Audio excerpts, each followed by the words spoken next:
बाद जाम लग गया है। चिल्ला बॉर्डर से महामाया तक जाम लगा है। महामाया फ्लाईओवर तक ये जाम देखने को मिल रहा है। करीब 2 किलोमीटर लंबा जाम लगा हुआ है और कई गाड़ियां जाम में फंस गई हैं।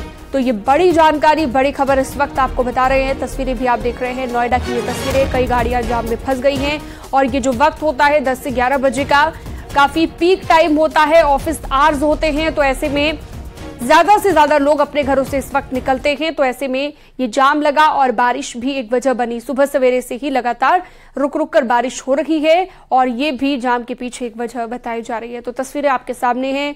दिल्ली एनसीआर में जाम की समस्या से लोगों को आए दिन जूझना पड़ता है।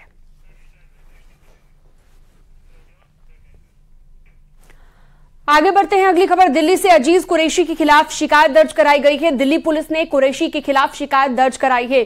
अजीज कुरैशी ने दिया था विवादित बयान। गंगा मैया के खिलाफ ये विवादित बयान था और अजीज कुरैशी के खिलाफ मामला दर्ज करने की अब मांग उठाई गई है।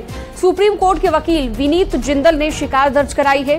गंगा मैया के खिलाफ विवादित बयान दिया गया, जिसको लेकर अब ये शिकायत दर्ज कराई है। केस दर्ज करने की मांग भी उठाई गई है। सुशील पांडे ज्यादा जानकारी देंगे, हमारे साथ जुड़ गए हैं। सुशील, अजीज कुरैशी ने जो विवादित बयान दिया कि गंगा मैया और नर्मदा मैया कहना शर्म की बात है, अब उसे लेकर मामले भी दर्ज होने लग गए हैं, यानी कि मुश्किलें बढ़ गई हैं अजीज कुरैशी की। बिल्कुल, देखिए, साफ तौर से जिस तरह अजीज कुरैशी ने एक विवादित बयान देकर कहीं ना कहीं लोगों को भड़काने की कोशिश की है, उसी से आहत होकर सुप्रीम कोर्ट के एक एडवोकेट हैं, उनकी तरफ से एक शिकायत दर्ज की गई है दिल्ली पुलिस में और उनसे मांग की गई है कि अजीज कुरैशी के खिलाफ माहौल बिगाड़ने की जो फिलहाल मंशा उनके द्वारा की गई है, उनके भाषण से जिस तरह भारत की संप्रभुता पर एक बड़ा धक्का लगा है, ऐसे में दिल्ली पुलिस उनके खिलाफ कानूनी कार्रवाई करते हुए आईपीसी के तमाम धाराओं के तहत मामला दर्ज करे। और निश्चित रूप से जिस तरह अजीज कुरैशी ने एक विवादित बयान देकर कहीं ना कहीं माहौल बिगाड़ने की कोशिश की है, उस पूरे विवादित बयान को लेकर अपने आप में एक बड़ा और आने वाले समय में अजीज कुरैशी की मुश्किलें कहीं ना कहीं बढ़ सकती हैं।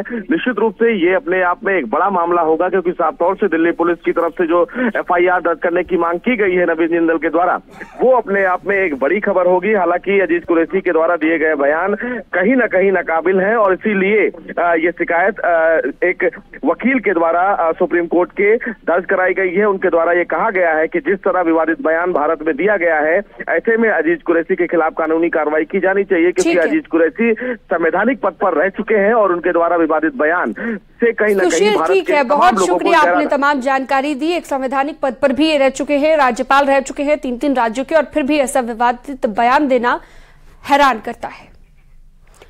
और अब आपको पूर्व राज्यपाल और कांग्रेस के वरिष्ठ नेता अजीज कुरैशी का वो विवादित बयान भी सुनवा देते हैं। कांग्रेस के लोग आज बात करते हैं हिंदुत्व की, यात्राओं की,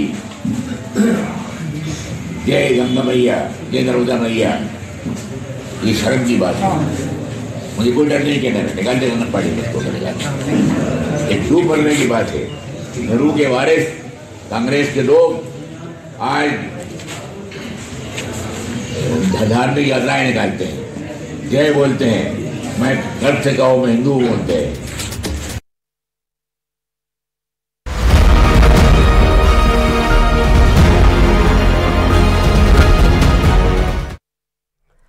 और लोकसभा चुनाव की तैयारियां हर एक पार्टी कर रही है, तो बीएसपी भी इस तैयारी में अब जुट गई है और कुछ ही देर में लखनऊ में बीएसपी की बड़ी बैठक शुरू होगी।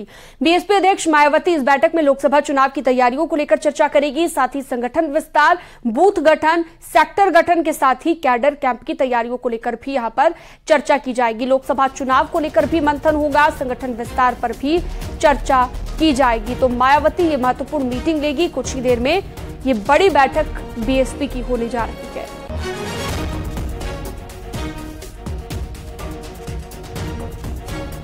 तो बीएसपी अध्यक्ष मायावती ने ये बड़ी बैठक बुलाई है। थोड़ी ही देर में ये बैठक होगी और लोकसभा चुनाव की तैयारियों को लेकर चर्चा की जाएगी। संगठन विस्तार और बूथ गठन को लेकर भी यहां पर मंथन किया जाएगा, ताकि बूथ लेवल पर भी पार्टी मजबूती के साथ खड़ी हो सके।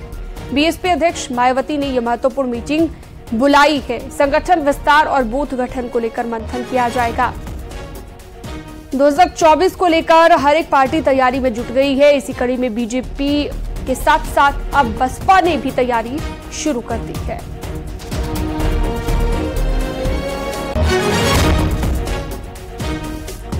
थोड़ी ही देर में बसपा की ये बड़ी बैठक होगी लखनऊ में और बसपा सुप्रीमो मायावती ने ये बैठक बुलाई है। पार्टी के तमाम पदाधिकारी मौजूद रहेंगे और तमाम कार्यकर्ता जिन्हें जिम्मेदारी दी जा सकती है और किस तरह से पार्टी ने आगे बढ़ना है, रणनीति बनाई जाएगी और साथ ही साथ बूथ लेवल पर भी पार्टी को स्ट्रॉन्ग करने की कोशिश रहेगी।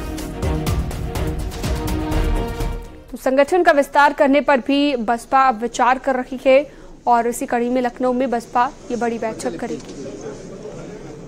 बसपा सुप्रीमो मायावती ने ये बैठक बुलाई है। मायावती की अध्यक्षता में ये बड़ी बैठक होने जा रही है। लोकसभा चुनाव के पहले इस बैठक को काफी महत्वपूर्ण माना जा रहा है। तो तैयारियों का वक्त आ गया है अब और 2024 को लेकर तैयारी शुरू कर दी गई है। बैठकों का दौर जारी है। इसी बीच मायावती की ये बैठक काफी महत्वपूर्ण मानी जा रही है बसपा के संगठन विस्तार को देखते हुए।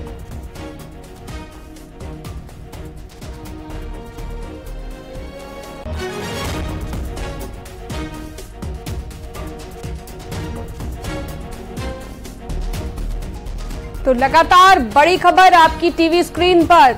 लोकसभा चुनाव से पहले मायावती बड़ी बैठक आज करेंगी। मायावती ने ये बैठक बुलाई है। बसपा सुप्रीमो ने ये बड़ी बैठक बुलाई है। संगठन विस्तार को लेकर काफी महत्वपूर्ण इस मीटिंग को माना जा रहा है। तमाम बसपा के पदाधिकारी पहुंचेंगे।